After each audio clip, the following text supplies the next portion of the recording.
Ah, som.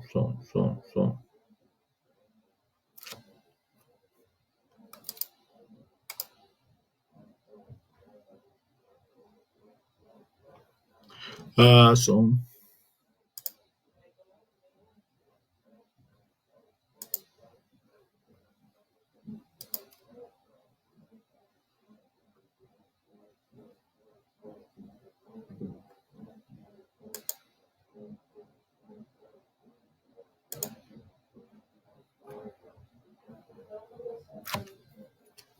Oi?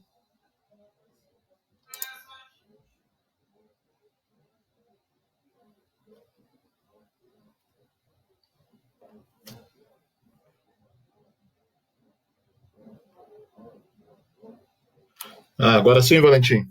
Valeu, hein? Ah, o Valentim falou que tá funcionando agora.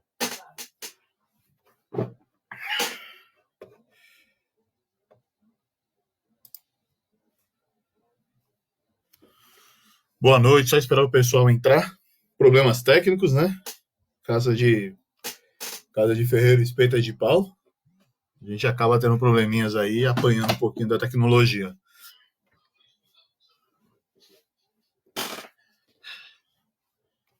Então, vou dar só mais 4 minutinhos. Às 8h10 a gente começa, então. Ok?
Que o abençoe, filha, tudo bem?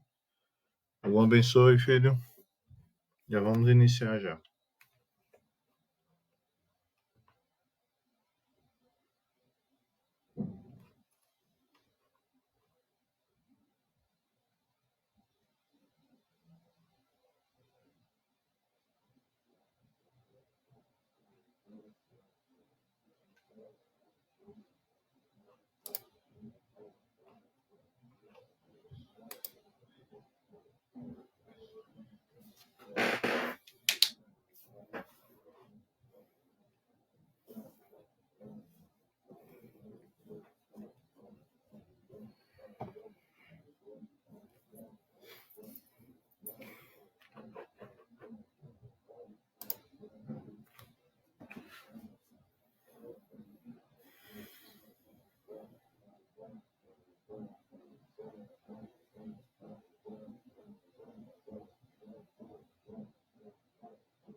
Boa noite, que meu Pai abençoe todo mundo. Como vocês estão? Como foi a semana de vocês? Tivemos uns probleminhas aí para iniciar, por isso do atraso aí desses 10 minutinhos aí. Tá? Tivemos que fechar e abrir novamente a live. Mas estamos aí, né? Bom, para quem não me conhece, sou o Pai Rogério de Ogum. Sou dirigente espiritual do Núcleo Umbandista Caboclo e Exu, o NUSSE, e integrante da Casa de Boiadeiros do Zé Pilintra. E estamos aí para falar um pouquinho sobre Umbanda, né? Estamos aqui para poder nos conectar durante esse momento difícil, esse momento de isolamento, para a gente poder falar um pouquinho sobre a Umbanda, para a gente conseguir se conectar aí aos nossos sagrados orixás. Então sejam todos bem-vindos, espero que possam encontrar algumas respostas, possam encontrar alguns acalantos, possam encontrar aquilo que vem buscar. Vamos iniciar fazendo uma oração, pedindo ao sagrado plano espiritual que possa nos iluminar, que possa nos dar o discernimento, nos dar um pouco do conhecimento, possa trazer os amparos para os nossos lares, trazer a luz de Oxalá para os nossos lares. Pai nosso, que estais no céu, santificado seja o vosso nome. Venha a nós o vosso reino, seja feita a vossa vontade, assim na terra como no céu. O pão nosso de cada dia nos dai hoje, perdoai nossas ofensas, assim como nós perdoamos a quem nos tem ofendido. E não nos deixes cair em tentação, mas livra-nos de todo mal agora e sempre. Que assim seja, e assim será. Ave Maria, cheia da graça, o Senhor é contigo. Bendita sois vós entre as mulheres, e bendito é o fruto do vosso ventre, Jesus. Santa Maria, Mãe de Deus, roga por nós, pecadores, agora e na hora de nossa morte. Amém. Me abre essa girogum, não deixa a demanda entrar. Me abre essa girogum, não deixa a demanda entrar. É hora, Ogum. É hora de trabalhar. É hora, Ogum. É hora de trabalhar. Vamos lá, pessoal. Falando um pouquinho de Umbanda, né? Muitas pessoas pediram para mim, sugeriram vários temas. E eu acho melhor a gente começar do início, né? Porque alguns temas são necessários a gente falar um pouco sobre esse começo, para depois a gente falar de assuntos um pouco mais complexos, né? A ideia não é chegar numa complexidade tão grande nessas lives, mas falar de uma forma resumida, tentar falar em meia hora aí um pouquinho de tudo, quando a gente fala de Umbanda, como a Umbanda nasceu hoje, né? Então a ideia nossa vamos ver se eu consigo ser dinâmico, se eu consigo ser prático. Qualquer coisa vocês levantem a mão, vocês gritem, falem aí, e vamos falar um pouquinho de Umbanda. Vamos ver se vai dar certo aqui minhas tecnologias, né? Tá aparecendo para vocês aí a tela.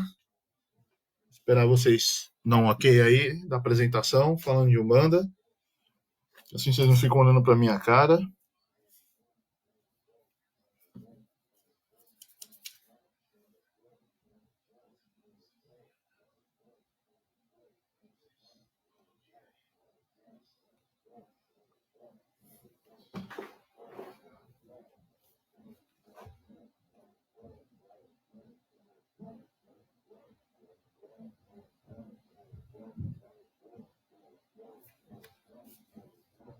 Ok, então vamos lá.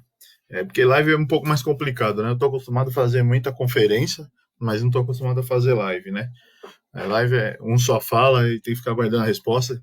Às vezes tem um delay da internet, então por isso que eu dei esse tempo. Vamos falar um pouco do início da Umbanda, como a Umbanda começou, o que é a Umbanda, o início dela, tá? As pessoas muitas vezes elas perguntam, falam assim, pai, a Umbanda começou junto com os escravos, quando os escravos vieram, a Umbanda começou no Brasil, a Umbanda é brasileira, a Umbanda é africana, aonde que está essa mistura, quando aconteceu essa mistura, a Umbanda ela é cristã, ela não é, né? Isso gera muita confusão dentro do nosso meio, tá? A Umbanda ela tem 3 pilares fundamentais, tá? A Umbanda que nós praticamos hoje. A Igreja Católica, né? O catolicismo, o candomblé e o espiritismo, né? A famosa mesa branca. Católico eu não preciso nem falar muito, né? Viemos de uma cultura onde a Igreja Católica ela foi muito forte. onde a maioria da nossa população era católica, então viemos todos de berço católico, então desde o início da história, até mesmo quando a gente falar um pouquinho de Zélio, a gente vai ver que a história dele começa dentro da Igreja Católica e depois da Igreja Católica ele passa assim para o Espiritismo, mas a gente não vai nem abordar muito isso, tá? A gente vai abordar mais a Igreja Católica quando a gente fala no sincretismo, quando as coisas começaram a se misturar. O Candomblé, que é um pós-criação da Umbanda,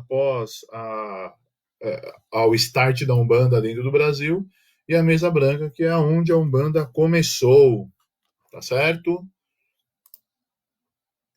Então, vamos falar um pouquinho dos dois principais pilares da Umbanda, né? O Espiritismo e o Candomblé, tá? Eu vou voltar lá no passado, bem atrás. Vou falar sobre a Umbanda e eu vou falar lá no passado sobre o Espiritismo, como ele começou. Vou falar um pouquinho da Umbanda que começou. Depois eu falo do Candomblé para vocês entenderem hoje qual é o ponto que nós estamos chegando, tá bom? A Mesa Branca, o Espiritismo, né? O Espiritismo ele começou na Europa no século XIX, tá? Nas mesas girantes. O que eram as mesas girantes? Eram mesas que elas pulavam e giravam, né? Vamos ser um pouco mais detalhista. Os nobres daquela época, após os saraus, após algumas reuniões de amigos, eles resolviam praticar esses rituais das mesas girantes, onde as mesas elas giravam e pulavam e elas respondiam perguntas através de quantas vezes elas batiam no chão. Então eles tinham meio que uma codificação para isso. Então eles faziam perguntas, se batesse uma vez no chão era sim, se batesse duas era não, né? E aí começou as mesas girantes, e que futuro, depois mais para frente a gente começou a ver o quê? Brincadeira do compasso, brincadeira do copo, mas a temática era mais ou menos isso. Só que aí um pesquisador chamado, vamos lá, hein? Hippolyte Léon Denisard Rivail. Eu tô colando, tá escrito aqui, eu tô colando, não decorei isso não. Hippolyte, um grande pedagogo francês, autor de vários livros, adepto de rigorosos métodos de investigação, ele não aceitava simplesmente as pessoas falarem que a cadeira batia, a cadeira não batia, como que fazia, as mesas giravam, não giravam. E aí ele foi pesquisar e ele descobriu que o que fazia aquelas mesas girarem e se mexerem era algo que raciocinava, ele tinha uma inteligência. Não era simplesmente uma força da natureza, um vento que batia e fazia soprar. Existia um raciocínio lógico nisso. E ele, como bom investigador, estudioso, o que ele começou a fazer? Vou atrás disso, vou procurar mais informações sobre isso, vou tentar entender o que está acontecendo. E aí ele começou a caçar várias reuniões de mesas girantes e começou a fazer perguntas. Ele fazia perguntas em vários lugares diferentes e coletava as respostas. Coletando as respostas, ele tinha o quê? Ele comparava respostas parecidas, respostas que se combinavam, e ele só aceitava respostas que fossem lógicas, que tivessem explicações lógicas, né? E uma das primeiras respostas que ele teve foi: quem é que balançava aquelas cadeiras, as mesas? Quem que se manifestava ali? Que espírito que era? Era espíritos de homens que já tinham morrido. Né? Então ele começou a fazer perguntas mesmo de onde viviam, como viviam, o que era espiritual. Só que assim, a pergunta que ele fazia aqui em São Paulo, por exemplo, ele fazia também lá no Rio de Janeiro, depois ele fazia outra pergunta na Bahia, depois ele fazia outra pergunta no Rio Grande do Sul, e nisso ele foi compilando as respostas que eram similares. Compilando essas respostas, ele conseguiu decodificar tudo isso em um livro chamado O Livro dos Espíritos. Tá? O Livro dos Espíritos, que é o livro que deu, então, o início à religião espírita, né? Virou o código base da religião espírita. Esse estudioso Rivail, ele adotou um pseudonome, que é de Allan Kardec. Tá? Então, o Hippolyte Léon Denisard Rivail nada mais é do que Allan Kardec. Tá? Os livros que ele escreveu baseados nesse estudo dele, ele usava o nome de Allan Kardec. E aí nasceu o Evangelho segundo Allan Kardec, o Livro dos Espíritos e algumas coisas mais. Tem até um textinho aqui, que é onde eu estou colando, que diz assim: Rivail, pedagogo francês, autor de livros didáticos e adepto de rigoroso método de investigação científica, não aceitou de imediato os fenômenos das mesas girantes, mas estudou-os atentamente, observou que uma força inteligente as movia e investigou a natureza dessa força, que se identificou como o espírito dos homens, que haviam morrido.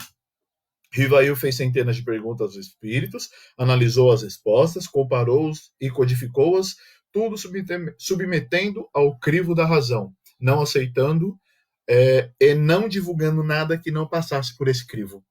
Assim, nasceu o Livro dos Espíritos. Tá? Então, Rivail, Allan Kardec, ele decodificou o espiritismo assim. Ok? Por que nós temos que falar disso? Umbanda, ela nasceu dentro do espiritismo. A Umbanda nasceu dentro de uma reunião de mesa branca, tá? Quando ela aconteceu? Dia 15/11 de 1908. Mas antes disso, ela começou o preparo. Existia um jovem chamado Zélio Fernandino de Moraes. Um jovem, classe média carioca, morador da região onde hoje é Niterói. Ele apresentou alguns problemas psicológicos, psiquiátricos, né?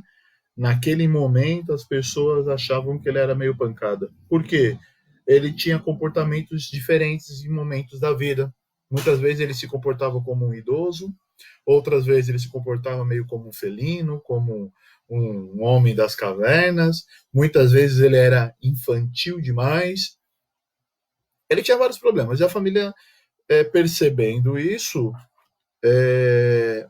procurou um psicólogo, um psiquiatra. O psiquiatra pegou, viu que não tinha nada, ele não tinha problemas nenhum, então recomendou que eles procurassem uma igreja. Tá? Até aí tudo bem? Vocês estão me indo muito rápido, não, né? O pessoal ficou quietinho. Então, a família pegou, ouviu o que o médico falou, de procure uma igreja, e a família fez exatamente isso. Foi para o Mesa Branca. Foi procurar ajuda espiritual. Foi entender o que estava acontecendo pelo espiritual. Tá? O que aconteceu? Chegando lá, ele no dia 15/11 foi convidado a sentar nas sessões. Ele veio passando por um tratamento, ele veio passando por consultas. E no dia 15/11, ele foi convidado a participar da sessão. E durante a sessão, uma entidade se manifestou nele. Essa entidade foi até o jardim, pegou uma flor, e colocou na mesa, já quebrando todas as regras do Kardec, onde, após o início de uma sessão, ninguém se levanta da mesa, né? E ali já foi um impacto. Essa entidade foi embora, e nisso começou a haver algumas outras entidades que se identificavam como negros, como os caboclos, né? E conforme essas entidades se manifestavam e se apresentavam, elas eram convidadas a se retirar da sessão por causa do atraso evolutivo dessas entidades. O que é esse atraso evolutivo? É simples. Eles entendiam que um índio, um caboclo, um preto velho, ele ainda tinha muito que aprender. E ali eles recebiam entidades como doutores, advogados, juízes, médicos, espíritos evoluídos, conhecedores de uma evolução maior, que poderia passar algo de ensinamento. E eles entendiam ali que o preto velho, um caboclo, não poderia trazer esse ensinamento. Graças a Deus, hoje tudo mudou. Mas na época, esse era o pensamento deles. Até que veio uma entidade e falou assim: por que todos os outros foram expulsos? Né? Foram convidados a se retirar, sem ao menos que vocês deixassem que eles passassem a mensagem. Essa entidade, aos olhos de um médico que estava na mesa, ele visualizou um padre. E ele perguntou para a entidade quem era a entidade. A entidade falou assim: eu sou um caboclo brasileiro. E esse médico que estava na mesa falou assim: não, eu tô vendo um padre. Eu falei: sim, porque numa vida eu fui um padre. Fui padre Gabriel Malagria, né? Mas morri na Santa Inquisição, morri queimado por bruxaria, durante a Santa Inquisição, e Deus me permitiu que eu voltasse no meu último ciclo encarnatório como caboclo nas terras brasileiras. Se preciso de um nome, meu nome seja Caboclo das Sete Encruzilhadas. Depois de muitas conversas, perguntas e respostas, esse caboclo disse que queria ter uma reunião na casa do Zélio no outro dia. E no outro dia, estavam lá na casa do Zélio, no dia 16/11, né?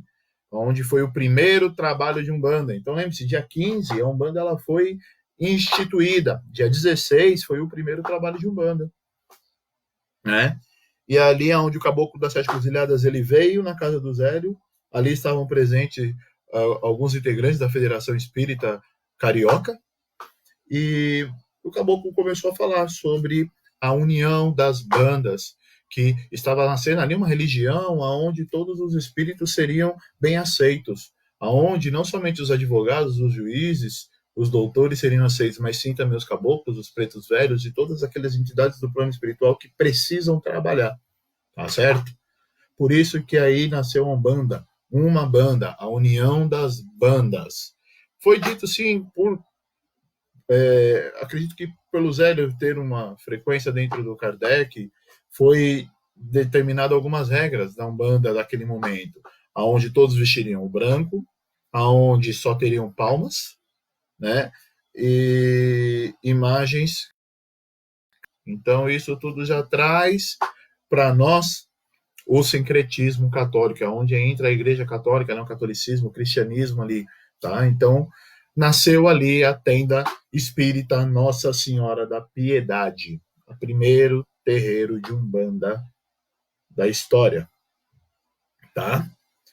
Pai, mas agora ficou confuso, só podia palma, não podia tambores, não podiam nada. Então agora a gente vai voltar lá no passado e vamos falar um pouquinho dos escravos e do candomblé, tá?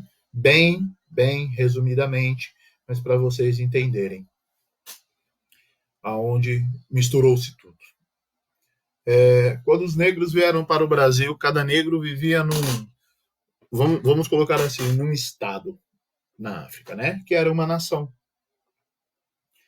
E eles se misturaram, porque os negros, quando eles eram escravizados, misturava-se as nações para que eles não criassem força, porque a maioria das nações elas eram rivais. E cada nação era um orixá. Então eu tinha a nação que cultuava Ogum, a nação que cultuava Yansan, a nação que cultuava Oxum, e essas nações elas eram rivais, né? Então, quando eles vinham para o Brasil, escravizados, o que os homens brancos faziam? Misturavam os negros, não deixavam todos os negros juntos para que eles não tivessem força. Já que eles são rivais, deixa eles se matarem, porque aí a força deles sempre vai estar menor que a nossa. Pois bem, mas os negros eles precisavam cultuar seus orixás. E aí, dentro de uma senzala, eu tinha negros de várias nações que queriam cultuar o seu orixá. Passou anos, uma hora, eles entraram em um acordo, aonde juntos eles resolveram cultuar os orixás. Nasceu aí o culto às nações, o candomblé. A palavra candomblé significa culto às nações. Por quê? Aonde eu deixei de cultuar somente o orixá da minha nação, ou seja, do meu estado, e passei a cultuar a todos os outros orixás, de todos os estados desse meu Brasil. No caso que a gente está falando da África, certo? Daí, beleza. Então tinha festa toda semana na senzala, né? Festa para poder cultuar os orixás. O homem branco começou a se incomodar com aquilo, porque o homem branco ele era católico e o escravo dele tinha que ser católico, não é verdade? Então ele falou assim: a partir de hoje vocês vão ter que ser católico. Não quero nem saber. Isso aí que vocês fazem não vai fazer mais. Mas o negro é esperto. O que o negro fez? Olha, Ogum era um guerreiro muito forte, tinha uma espada, e eu vi que eles têm um santo que também é um guerreiro, matou até um dragão, tem uma espada, São Jorge. Então, a partir de hoje, São Jorge é Ogum. Né? Oxóssi, tem um santo lá, o Oxóssi é caçador, usa arco e flecha. E tem um santo deles lá que é cheio de flecha, São Sebastião. Nasceu aí o sincretismo. Foi aí que nós ligamos os santos católicos aos orixás. Era uma forma de simbolizar pela história de vida ou por características físicas, né, objetos dentro daquela imagem, que dava-se a entender que aquele poderia ser um orixá. O Baluaê é São Lázaro, né, por causa das feridas, né? Então, nisso nós criamos, nisso nasceu o secretismo, tá? Mas essa perseguição pelo candomblé, pela culto às nações, ele continuou vindo, né? O candomblé ele continuou vindo por tempos e tempos e praticamente séculos. Acabou a escravidão, mas o culto ao candomblé ainda era perseguido. E lá em 1908, quando Zélio instituiu a Umbanda, o candomblé era crime, né? O candomblé ele era crime. Boa noite, Marcos. Tudo bem? E o que acontece? Os negros eles cultuavam o candomblé muito escondido. E aí, de repente, eles se ouviram falar que lá em Niterói apareceu uma tenda em que o chefe da tenda lá, porque falou que não era mesa branca, era uma tenda espírita, mas não era mesa branca, né? E o espírito lá falou que todos eram aceitos. Todos eram aceitos. E eles tinham respaldo da lei ali, porque como eles nasceram dentro do Kardec, dentro do espiritismo, porque o espiritismo não era perseguido, só o candomblé era perseguido, né?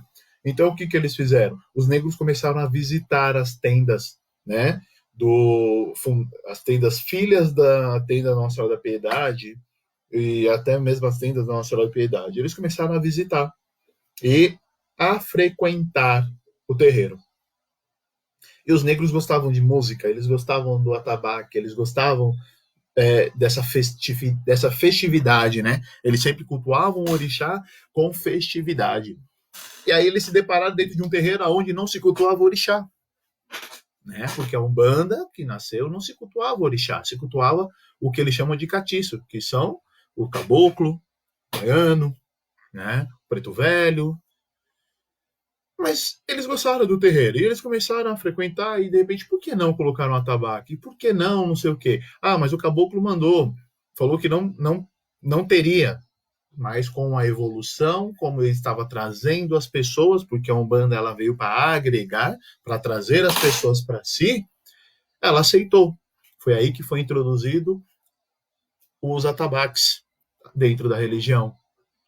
E com o tempo foi começando a se introduzir os orixás, tá?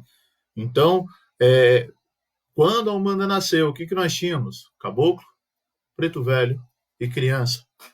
Somente essas três entidades trabalhavam, a tríade da Umbanda. Depois de um tempo veio o baiano, veio o boiadeiro, veio Exu, né? Que foi o grande, como posso dizer, foi o separador de águas, né? Foi o grande delimitador ali de fase dentro da Umbanda, onde o Exu entrou e aonde o Exu foi mostrado que ele não era tão ruim assim, que o Exu não era aquele bicho de 7 cabeças, né? Então hoje nós estamos dentro da Umbanda, uma religião aceita por todos, uma religião onde eu tenho a influência católica, porque eu tenho sim ainda os santos católicos, tenho o sincretismo aos orixás, que são africanos, né? E aos espíritos, que aí a gente entra no espiritismo de Allan Kardec, né? Esses são os nossos 3 pilares da Umbanda, né? Então, entende-se sempre, quando alguém perguntar, quando começou, quem começou, a gente já sabe que foi assim. Ok? Dúvidas? Eu fui muito rápido, eu falo bem rápido, né? É que eu queria otimizar o tempo também, conseguir falar o máximo de informação, mantendo nossos 30 minutinhos de live, estourando um pouquinho, né?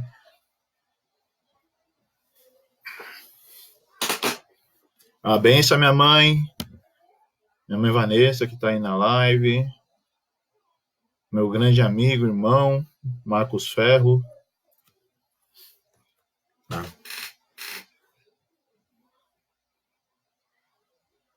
Não, filho, os santos católicos eles não são necessariamente orixás. Eles são símbolos, né, simbologias do orixá. Ô, Marcelo, desculpa, é que eu vi o nome da sua mãe, tá? ele simboliza um orixá, porque o orixá ele é uma energia, é uma força da natureza, né? Ele tem a simbologia da guerra, o orixá do fogo, né? Mas ele é uma energia. Então a representação dele física, né? O santo católico ele representa, o santo católico ele lembra aquele orixá, né? Como por que existem os santos na Igreja Católica? Eles são exemplos de vida. Nós temos as imagens dos santos católicos para poder lembrar daquilo que aquele santo fez e ser e tentar seguir uma vida parecida com eles. Então, a maioria dos santos católicos eles têm um exemplo de vida, uma história de vida muito bonita que deve ser seguida. Nós olhamos a imagem para lembrar do exemplo de vida aquele a história daquele santo, lembrar aquela vida daquele santo, né? E hoje o orixá é a mesma coisa. A gente olha uma imagem lembrando o orixá e lembrando da força, pedindo, religando, né? É uma forma de nos conectar ao orixá. O Caboclo das Sete Cruzilhadas não foi a primeira entidade de Umbanda, ele foi a entidade que ritualizou a Umbanda. Foi a entidade que chegou e disse: a partir de hoje a Umbanda está criada. Mas essas entidades elas já estavam trabalhando em alguns terreiros de candomblé, como o Exu, por exemplo, que já vinha como catiço, dentro da mesa branca mesmo, porque hoje o meu Exu, ele mesmo diz que em outra vida ele foi um juiz, e que ele já trabalhava dentro do Kardec, né? Mas até o momento da Umbanda, da criação da Umbanda, até aquele momento, até aquele dia fatídico, não existia Umbanda, né? Então o Caboclo ele veio para dizer que naquele momento estava sendo criada uma religião nova, né? Estava naquele momento. Então aquele dia foi o início da Umbanda. Então, se nós formos pensar pelo nome Umbanda, o Caboclo das Sete Cruzadas ele foi a primeira entidade a trabalhar na Umbanda, porque ele chegou primeiro. Mas as entidades trabalhadoras da Umbanda elas já estavam trabalhando muito tempo antes, até chegar ao ponto do Caboclo das Sete Cruzadas chegar em terra e falar: olha, chega, não vamos mais vir aqui na mesa branca, agora a gente tem o nosso canto. Até chegar nesse momento, muita coisa foi dita, muita coisa foi feita, muita coisa foi trabalhada, né?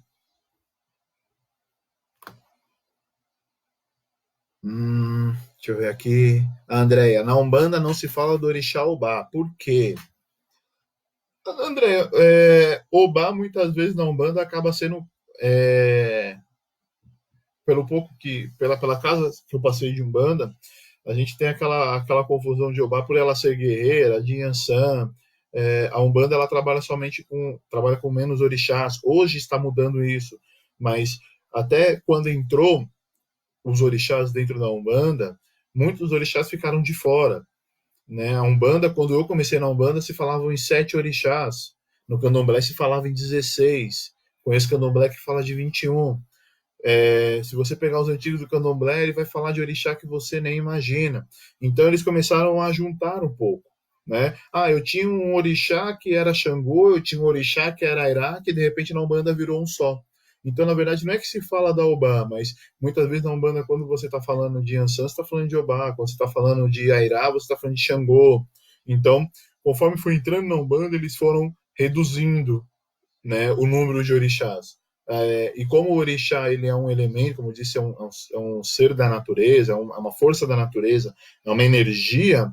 Então, assim, eu tinha um orixá da chuva, eu tinha um orixá da garoa, eu tinha um orixá da tempestade. Tudo isso virou Yansan. Eu tinha um orixá da água doce, da água salgada, da água turva, da água calma, do rio Calmo e do rio Bravo.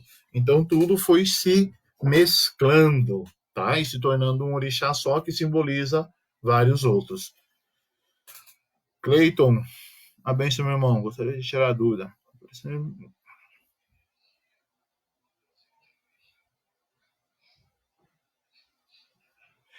Como eu responderia qual é a diferença de Umbanda e Candomblé na lata, assim, sem ter que explicar muita coisa?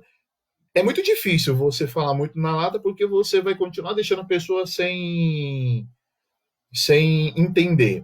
Eu poderia falar para a pessoa assim: o candomblé é africano. Não é. O candomblé ele é brasileiro, porque ele é culto às nações. Você pode falar assim que o candomblé ele cultua orixá, a Umbanda cultua todas as entidades. Tá? Mas assim, isso aí vai gerar outra dúvida, Cleiton, vai gerar outras e outras dúvidas. Porque para você falar qual é a diferença, você tem que entender a história da religião. Não dá para explicar assim para a pessoa em 3 palavras qual é a diferença da Umbanda e do Candomblé. Porque isso aí vai gerar dúvidas e a pessoa vai começar a falar assim: ah, mas você faz isso. Não, isso é Umbanda. Não é aquilo, não, isso é Candomblé. E aí entra num, numa conversa muito mais aprofundada, tá?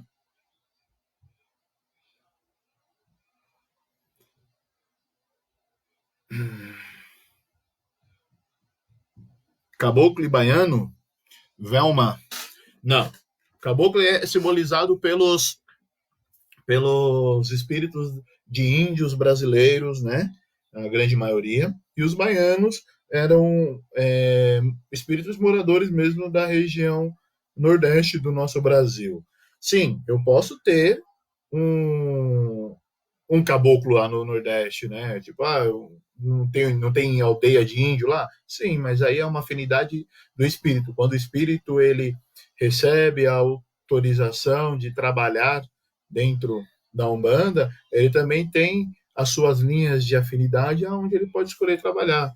De repente, ele resolve trabalhar. Ele é baiano, mas ele quer trabalhar como caboclo porque ele gostava muito dos índios, ou vice-versa, né? É o que a gente costuma brincar que nem todo preto velho é preto e velho, né? Mas se eu conheço uma mulher branca, bem branca e nova, ela desencarna, mas ela tem um amor muito grande pela linha de preto velho. E ela desencarna, ela pode trabalhar assim com uma preta velha, por que não? Tá?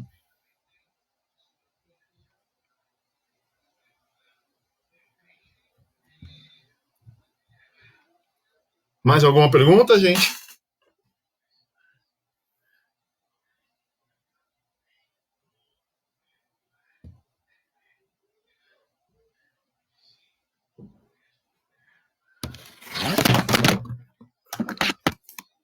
Caiu a câmera, mas já voltei.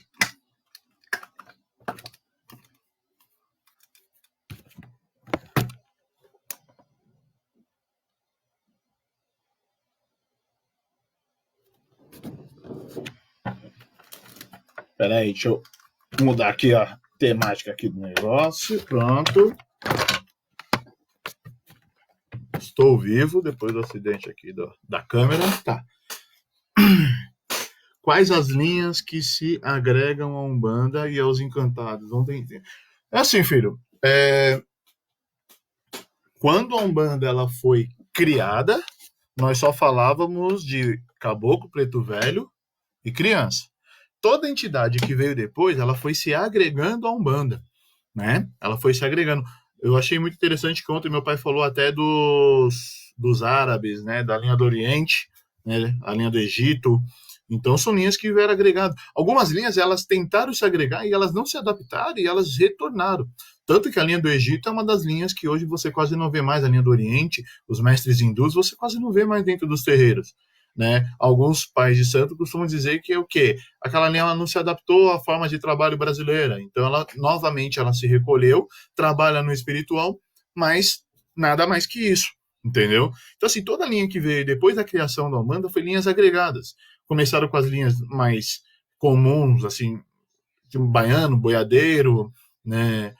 E Exu, tudo. E hoje nós estamos vendo linhas extremamente novas. Né? Hoje, Zé Pilintra ele não é mais uma entidade dentro da linha de baiano. Hoje ele tem a linha de malandro dele. Né? Então hoje a gente tem os malandros, nós temos os ciganos, nós temos giras de Exu Mirim.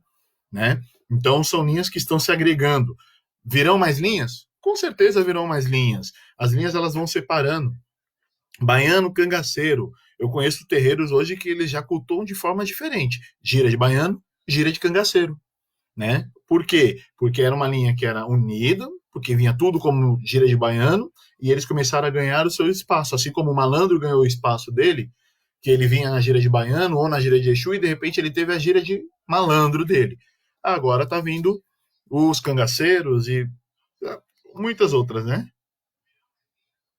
Sim, uma entidade pode ter mais que um médium, sim, né? Eu acho que seria muito hipocrisia a gente falar que a minha entidade é só minha, trabalha só comigo. Eu não trabalho todo dia com eles, né? Meu Exu não dorme, eu durmo, eu trabalho, eu vou pro terreiro uma vez por semana e toco para Exu uma vez por mês. Então, quer dizer, o meu Exu, enquanto isso, ele vai ficar trabalhando só para mim, para os meus filhos? Não, acredito sim que eles trabalham com outras médiums, sim, né? E afinal, eu morri, o meu Exu acabou, não vai trabalhar mais, ele vai ter que desenvolver de novo, né? Acho que eles têm um jogo de cintura aí.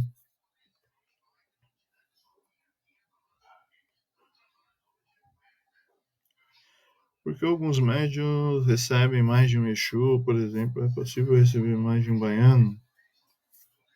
É possível, Edna. Edna perguntou por que alguns médios recebem mais de um Exu, mais de uma entidade. É, cara, é determinação do plano espiritual, né? É a forma que vai trabalhar, né? Não existe uma regra onde diz que você só pode trabalhar com um ou com dois. Existem algumas pessoas que não trabalham com algumas determinadas entidades, né? Não existe uma regra nisso. Isso é uma determinação do plano espiritual. Isso é uma coisa que é acordada entre vocês e os guias de vocês antes de vir para a Terra. A necessidade disso, o porquê disso, o porquê disso acontecer, tá certo? Sim, Cleide, de maneira diferente. Os guias vêm trabalhar, mas de maneira diferente.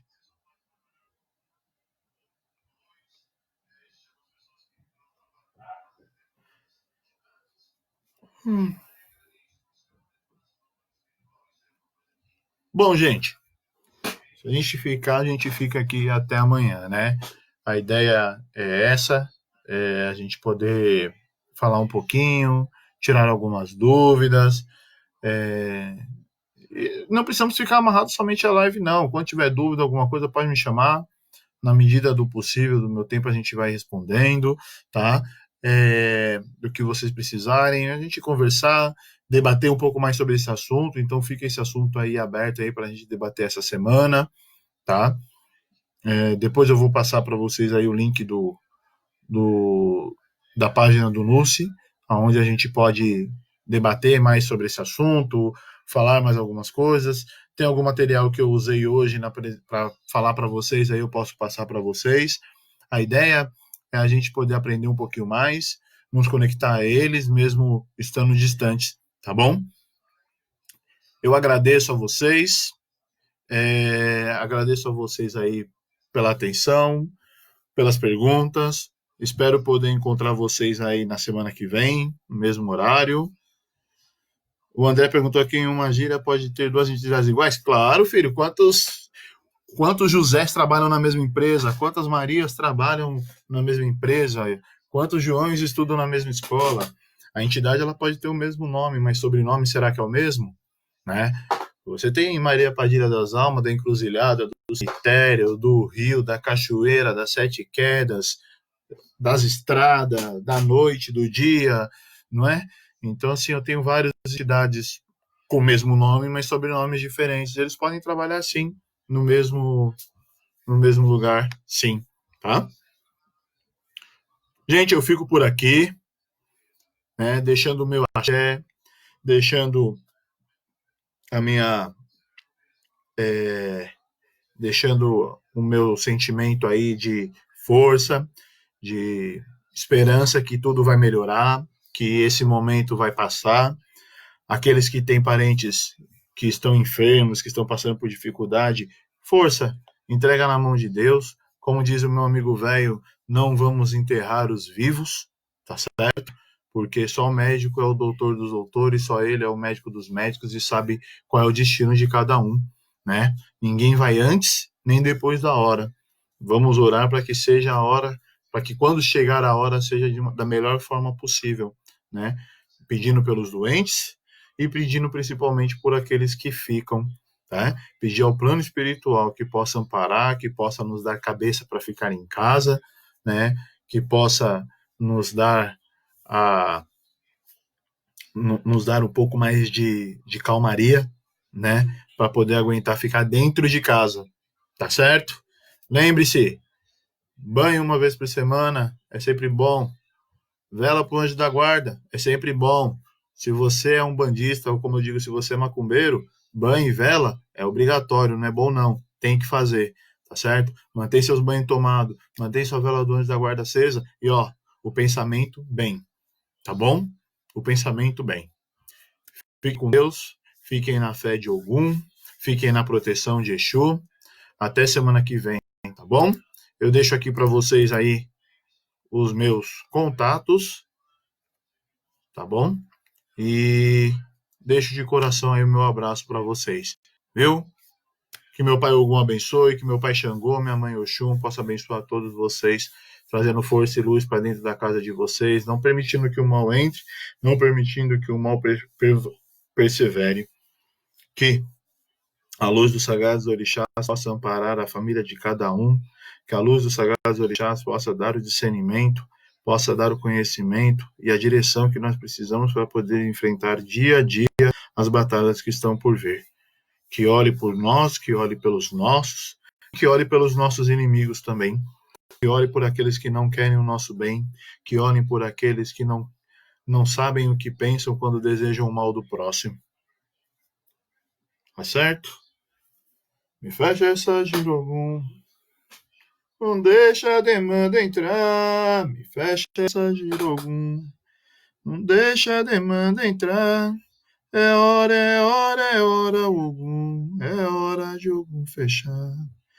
É hora, é hora, é hora, Ogum. É hora de Ogum fechar. Fechado agora, aberto hoje. E sempre que assim seja, e assim será.